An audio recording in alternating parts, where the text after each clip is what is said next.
You can make a difference with your smile or gentle gesture, with a kind word or good nature.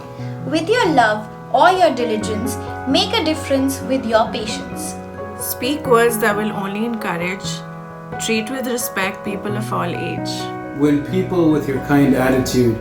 Make a difference with your fortitude. Say things that will boost others' image. Make them happy and give them courage. Hold your words that can only destroy. Make a difference with words you employ.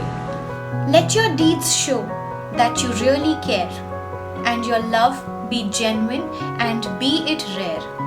Avoid actions which no good will bear. Make a difference with love you will share. Wherever you are, make a difference. You gain nothing with your indifference. Change the world into a better place. Make a difference with your honest face. Hi friends, once again welcome to our YouTube channel, We Can Make a Difference. I'm standing next to the tabernacle where Jesus is present, and I'm sure when I feel the presence of Jesus, I feel energized, I feel strengthened. Today, I want to talk about a poem that I composed with the title, Who is the Greatest? Actually, this is a gospel-based story. Jesus one day explained to the disciples, the 12 of them, that he would be going to Jerusalem, and in Jerusalem he would be arrested, and they would ill-treat him, they would torture him, and finally they would crucify him. So that was his mission actually.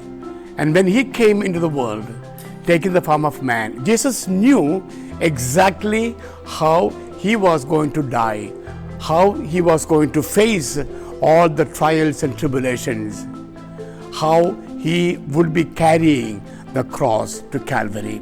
He knew everything. Why? Because he is God. He is God himself. He is the second person of the Holy Trinity. So he explained to the apostles how he would be arrested, how he would be persecuted, tortured, crucified and killed. The disciples were very sad, very upset to hear this news, right? But you would imagine that after having told the life and the trials, the challenges of Jesus, we would expect the disciples to think differently. They would, we would think that they would try to understand him better. But human as they were very ambitious. All of them were ambitious.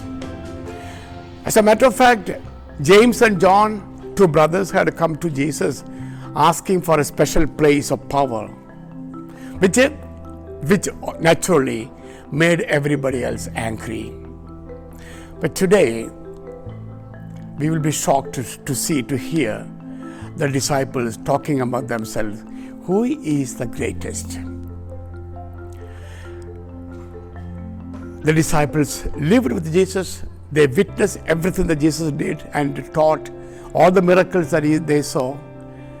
And we would imagine that they would be different. They would be, heavenly or heaven-oriented. But they were not. They were really, looking at the world and worldly attractions. And so they were asking, they were discussing among themselves, who is the greatest? My dear brothers and sisters, this is something that we all have to go through. That's something we all go through every day. We are all the time asking this question, who is the greatest? Who is the best? Who is smarter? Who is more beautiful, more handsome? These are the questions that come to our mind. Who is the greatest? Who is the best? Who is the best? And this thought, who is greater, who is better, will always bring us to problems, difficulties, challenges in our life. Because When we ask the question, who is the greatest, then we are not living our life. We are trying to find out who is better, who is greater, who is smarter, all these things. And in this, we fail to see who we are. We fail to see we are very special. We fail to see that we are God's masterpiece. That God has created each one of us with our own particular, specific talents and gifts. When I ask who is better, who is greater, there is always a tinge of sadness. I see others better or smarter, greater than I am. And when I see others better or greater, then I am not happy. I am not happy. And therefore, my dear brothers and sisters, we must recognize that each and every one of us is a masterpiece of God. God loves each one of us in a unique way. God makes no comparison. God makes no comparison with us, saying he's better, she's better. No. God loves us as we truly are. And therefore, my dear brothers and sisters, as I said, we all of us may be tempted to think and to ask who is better, who is smarter. And as I said, that is a wrong question. We must ask instead, how can I become a better human being? How can I become a smarter person for God? How can I become more useful in my life? How can I be an agent of change, as we believe we can make a difference? That should be the question that I should ask every day. That should be the question that all of us should ask every day. How can I become better human beings, bringing changes in the lives of people? And so, my dear brothers and sisters, I am presenting to you, I am sharing this poem, who is the greatest. I would like you to, as I have always invited you to do, I would like you to look at the poem, look at the lyrics, look at the words, look at the lines, and see those lines, those words which talk to you, which have a special meaning or purpose in your life. Pick them, choose them, and reflect on them, and see how we can, all of us can become unique human beings, and we can develop ourselves. We can experience a real sense of fulfillment and joy, because I am special. I don't need to compare myself with others. I don't need to see who is greater, who is better. I know I am unique. I am very special in the sight of God, because God created me in His own image and likeness. And therefore, my dear friends, please let all of us feel that we are great in the sight of God. We are very special in the sight of God. Before I close, let me once again invite all of you to subscribe to this video channel. And please invite your friends, your family members, Let's get more and more people to subscribe and join in our effort to make a difference in the world. Thank you and God bless.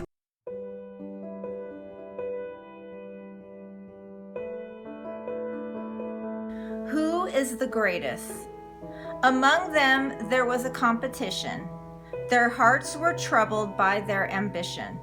Who is the greatest, they wanted to know. To Jesus, this indeed was a great blow. The disciples tried to grab position. They did not have the true disposition. Two of them fought for seats on his left and right.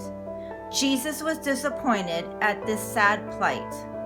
Their hearts were set on an earthly glory. About power they would daily worry. Jesus warned them about his cruel end. To grasp his message, their ears they wouldn't lend. They were slow to learn and read Jesus' sign.